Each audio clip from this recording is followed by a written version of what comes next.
So, hayan mga boss. Heto na naman tayo. Magbibigay tayo ng konting review. Tapos, unbox natin itong ating amplifier, saka speaker na Kevlar, saka maging itong titanium na speaker stand. So, bagong lahat, kaway-kaway tayo dyan. Magandang araw sa ating lahat. Sana pagpalain tayo ni God. Tapos sana walang makakasakit sa ating lahat.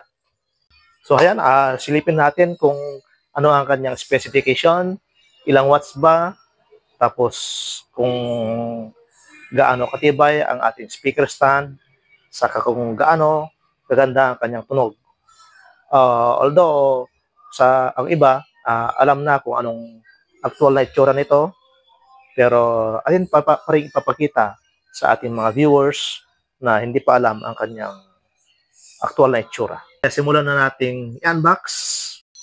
Siya nga pala mga boss, gusto ko lang i-share itong ating amplifier na GX3OB, maging din sa ibang mga amplifier ng Kevlar. Mapapansin natin, meron siya ditong serial number. Ayan, may sticker siya. Dapat ang kanyang serial number ay kapareho rin sa serial number ng amplifier pagbukas mo sa loob. Yan ang patunay na original siya. Tapos isa pang para safe na siguradong bago itong unit. Kasi pagka hindi makatugma itong serial number niya sa labas saka sa loob, sigurado pwedeng nabuksan na yan. At least ito, pag magkapareho, 100% bago itong yung unit.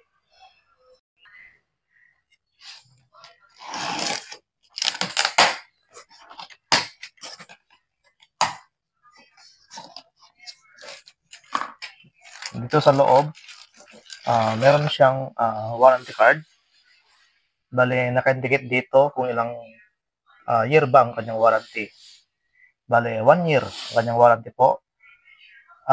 Bale, service, saka parts po ang kanyang inclusive sa warranty po niya. Tapos dito sa likuran niya, naka-indicate po dito ang mga authorized service center. Ang kagandahan kay Kevlar po, very responsive po siya pagdating sa repair. Talagang tututukan ka niya.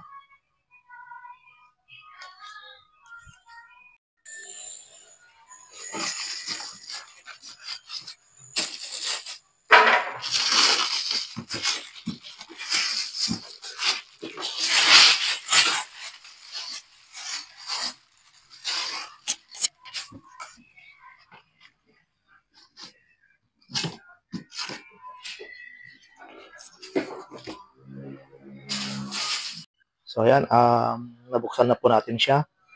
I-double check po natin yung kanyang serial number ng box, saka yung mismo unit kung pareho ba. So ayan, pareho po ang kanyang serial number sa loob, saka sa labas.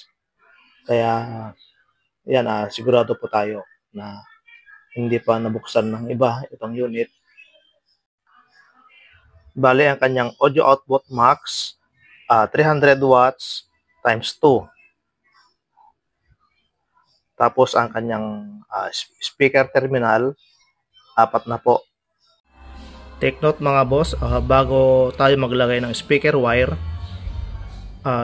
basahin muna na maigi itong kanyang label dito sa bandang ibaba.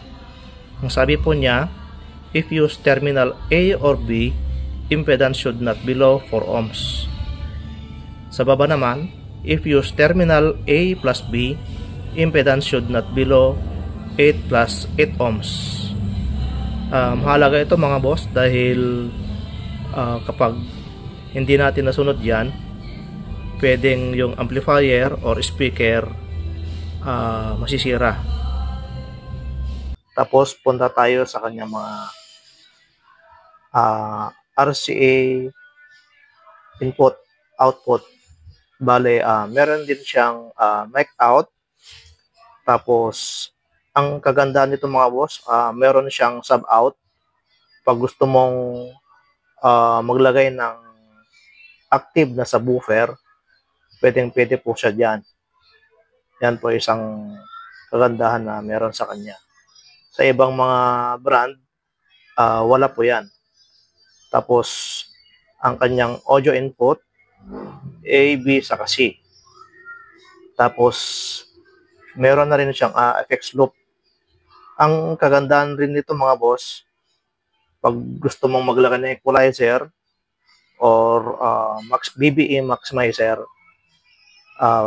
naka-Bluetooth ka man or naka-USB ka, steady na gagana yung kanyang equalizer or maximizer.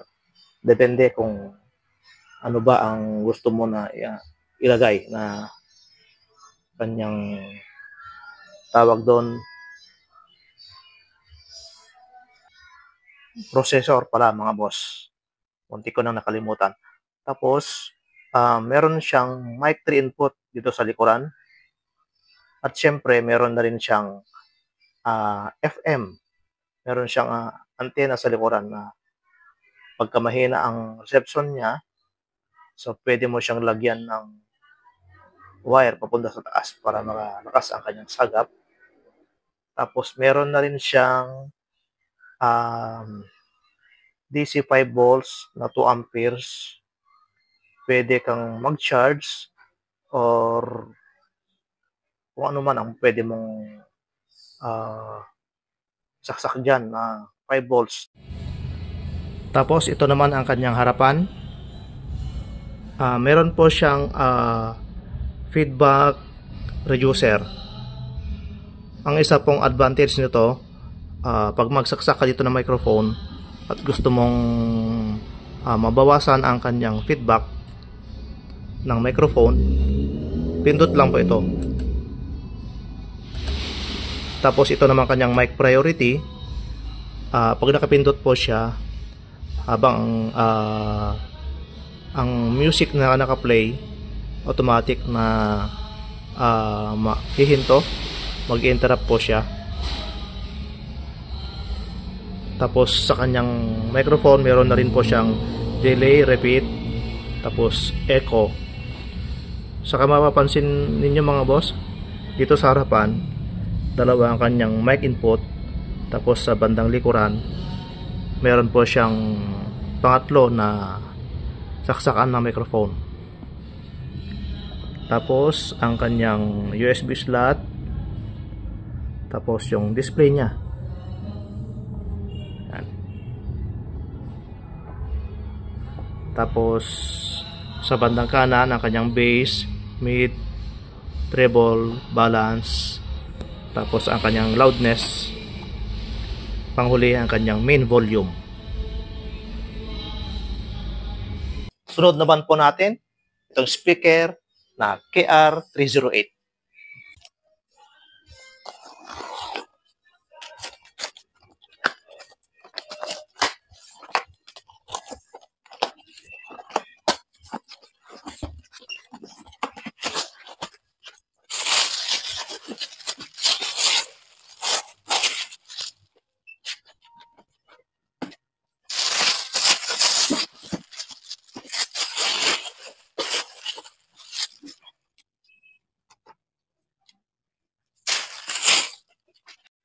So, ayan na po siya. So, katulad po ng amplifier kanina na GX3UB, pansinin natin itong kanyang serial number. Dapat pareho rin yung sa likuran ng ating speaker. So, ayan mga boss, pareho siya. Tapos, itong kanyang power handling, 250 watts siya. Tapos impedance, 8 ohms. Frequency response, 55 Hz up to 20 kHz. Tapos 90 decibel.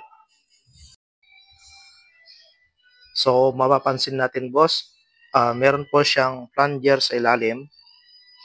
Pwede natin pong ilagay sa speaker stand or wall bracket. Sa kanyang side,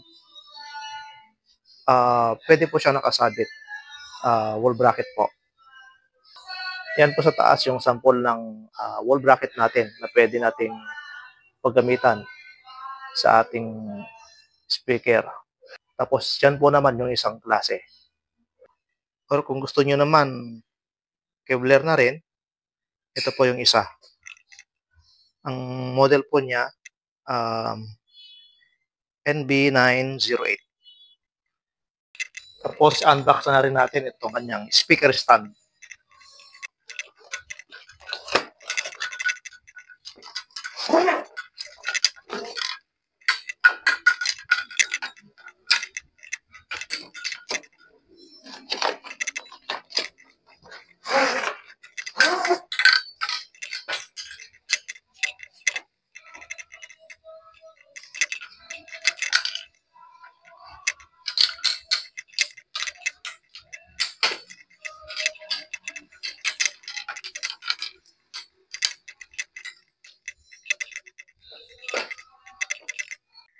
Salpak na natin itong speaker sa may tripod.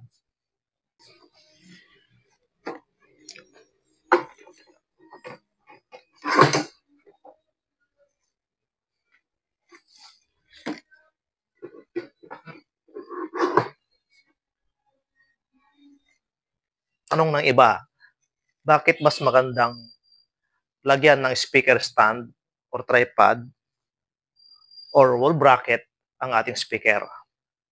Simple lang mga boss. Mas elegante siyang tingnan, saka mas safe. Tapos pangalawa, mas mahaba ang kanyang range. May iwasan din yung pag-feedback ng microphone kasi nga mas mataas yung speaker, yung level ng speaker kesa sa kumakanta. Tapos kesa sa ilagay natin sa flooring, gagapang lang yung kanyang sounds tapos hindi siya masyadong lalayo. Siya nga pala mga boss, pag kukuha ka ng yung speaker stand, playin mo yung magandang klase na. Kasi nga, pagkuha ka nga ng mura, pero hindi naman siya magtatagal. Tulad nito, mapapansin ninyo, metal ang kanyang tumbang hahawak dito sa tatlong paa niya, metal. So, ang klaseng ito, pwede mo siyang lagyan ng kahit 15 inches na active. Kasi nga yung iba na plastic na nga, marupok pa. Sayang din naman ang iyong speaker, lalo na kung magandang klase. Once na kasi ito na nabagsak, sigurado hindi na babalik yung kanyang dating tunog. So, mainam na magandang klaseng tripod ang iyong kukunin. Kahit yung mga tig 1,000 mahigit, wag lang below kasi siguradong mababang klase. Pero kung pagbibili ka ng tripod, pag kulang ang iyong pera, so pag-ipunan mo na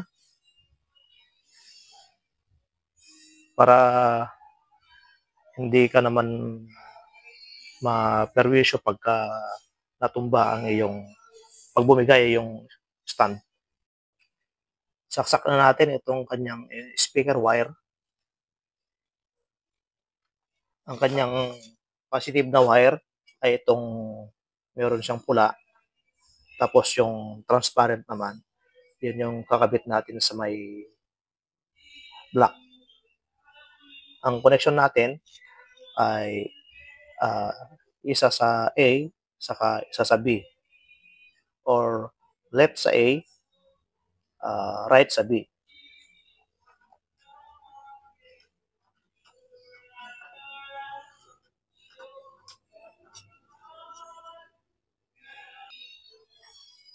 So ayan, naikabit na natin.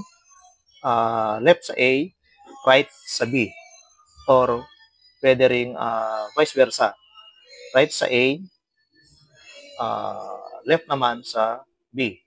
Basta yung impedance po niya na 4 to 8 ohms, sundan po natin. Huwag siyang dapat lalampas ng 16 ohms. Hindi. Huwag siyang lalampas ng 8 ohms, tapos huwag dapat mas mababa sa 4 ohms. Dapat hanggang sa boundary ka lang. 4 ohms to 8 ohms. Pwede po siyang mas mataas ng 4 ohms or pwede siyang mas mababa ng 8 ohms. Hanggang doon lang po.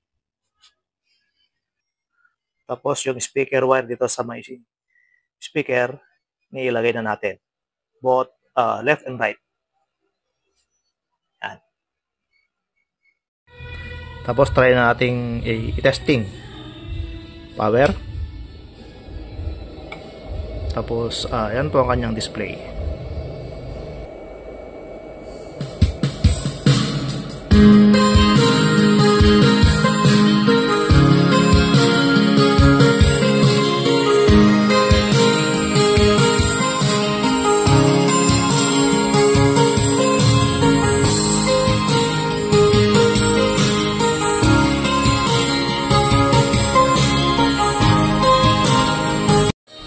Sa mga gusto pong malaman ang presyo, maaari na lang po na paki-comment sa baba or comment #Kuya Jerboy, tapos reply po ako, bibigyan ko po yung presyo.